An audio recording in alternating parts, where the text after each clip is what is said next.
বন্ধুরা, শীতকালে কিন্তু আমরা বিভিন্ন প্রকার পিঠে করে খাই। তো আজকের আমার এই পদ্ধতিতে যদি ভাপা পিঠে বানানো হয় তাহলে কিন্তু মাত্র 5 মিনিটেই তৈরি হয়ে যাবে। মানে মনে যদি পিঠে খেতে ইচ্ছা করে তাহলে হাতে মাত্র 5 মিনিট সময় নিয়ে কিন্তু এই পিঠেটা অবশ্যই বানিয়ে নিতে পারেন। খেতে অসাধারণ হয়। চালের গুঁড়ো ছাড়াই এই ভাপা পিঠেটা আজকে আমি বানাবো। চ্যানেলে নতুন বন্ধু হয়ে থাকলে চ্যানেলটিকে অবশ্যই সাবস্ক্রাইব করে পাশে থাকা বেল আইকন ঘন্টিটা টাচ করে রাখবেন, তাতে করে আমার ছাড়া রেসিপি ভিডিও সবার আগে আপনি দেখতে পারবেন। তাহলে চলুন আজকের অসাধারণ পিঠের রেসিপিটা দেখে নিই।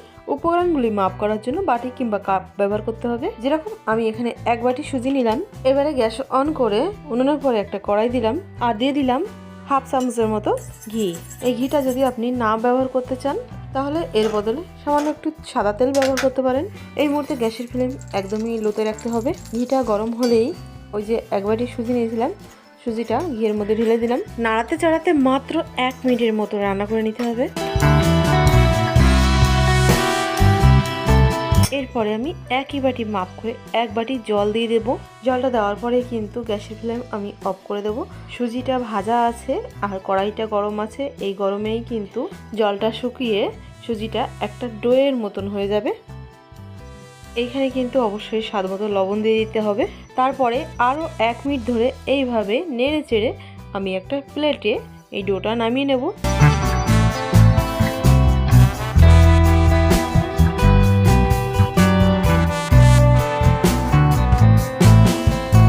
এই ডোটা সামান্য একটু ঠান্ডা করে নিতে হবে। ততক্ষণে আমি এইখানে 1 বাটি নারকেল কোড়ানো নিয়েছি। এই নারকেল কোড়ানোটা আমি বাটিতে করে মাপ করে নিচ্ছি, কারণ আমার 1 বাটি লাগবে। এখানে আমি খেজুরের গুড় নিয়েছি। এখান থেকে আমি ছুরির সাহায্যে এভাবে একটু কেটে নেব, কারণ আমি গুড়ের পরিমাণটাও 1 বাটি নেব। আর এভাবে করে নিলে গুড়টা তাড়াতাড়ি গলেও যাবে। এবারে আমি ওই একই কড়াইতে প্রথমে নারকেল কোড়ানোটা দিয়ে দিলাম, তারপরে গুড়টা দিয়ে দিলাম।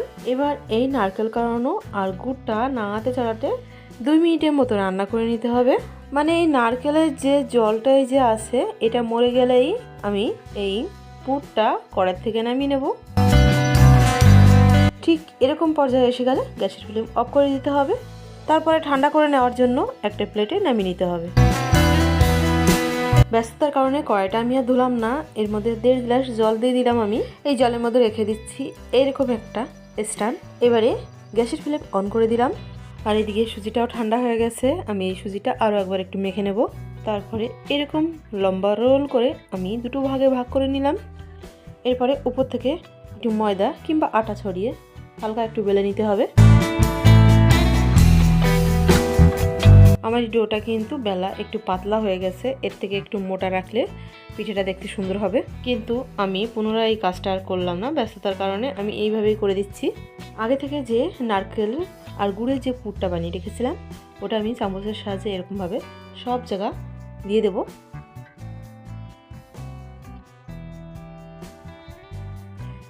তারপরে একটা সাইড দিয়ে এরকমভাবে মুড়ে নিয়ে আসতে হবে রোলের মতো করে।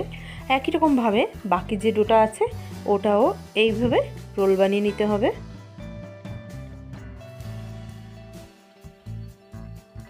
এই রোলের 2 প্রান্তটা আমি এইভাবে মুড়ে দিচ্ছি। বাস রেডি। এবারে এই রোলটা একটু ভাপিয়ে নেওয়ার জন্য আমি এখানে একটা ছিদ্রযুক্ত স্টিলের থালা নিয়েছি। সামান্য একটু তেল ব্রাশের সাহায্যে এইভাবে আমি দিয়ে দিলাম। এতে করে রোলটা ভাপানো হয়ে গেলে খুব সহজেই থালা থেকে উঠে আসবে। একটা একটা করেই আমি রোল ভাপিয়ে নেব, কারণ দুটো ভালোভাবে থালাতে বসবে না। এদিকে আমার জলটাও ভালোভাবে গরম হয়ে গেছে। এবারে আমি ওই রোলের থালাটা স্ট্যান্ডের উপর এভাবে বসিয়ে দিলাম। গ্যাসের ফ্লেম হাইতে করে দিয়ে 5 মিনিটের জন্য আমি এই রোলটা ভাপিয়ে নেব। আর এখানে পুরোপুরি 5 মিনিটও আমার সময় লাগলো না, তার আগেই কিন্তু কাজটা আমার সম্পূর্ণ হয়ে গেল। এখানে আমার 4 মিনিট সময় লেগেছে। এবারে আমি কড়াই থেকে এই রোলটা নামিয়ে নেব। এরপরে বাকি যে রোলটা আছে ভাপানো বাকি সেটাও একই রকমভাবে ভাপিয়ে নিতে হবে। বন্ধুরা, এই রোলটা তো আগে ভাপানো হয়েছিল, তার জন্য এটা ঠান্ডা হয়ে গেছে। আমি এটাই কেটে দেখাচ্ছি, দেখেই বুঝতে পাচ্ছেন কত সুন্দর হয়েছে। একদম ঝটপট কোনো রকম ঝামেলা ছাড়াই এই পিঠেটা বানানো যায় আর খেতে তো অসাধারণ হয়। তো বন্ধুরা, যখনই পিঠে খেতে মন করবে তখনই এই পিঠেটা অবশ্যই বানিয়ে নিতে পারেন। আশা করি পিঠের রেসিপিটা আপনাদের সকলের কাছে খুবই ভালো লেগেছে। যদি ভিডিওটা একটু ভালো লেগে থাকে অবশ্যই ভিডিওটিকে একটি লাইক করবেন। এই রকম নিত্য নতুন রেসিপি ভিডিও দেখার জন্য মালার রান্নাবান্নাকে সাবস্ক্রাইব করতে ভুলবেন না। আমি ফিরে আসছি আরও একটা নতুন স্বাদের রেসিপি ভিডিও নিয়ে।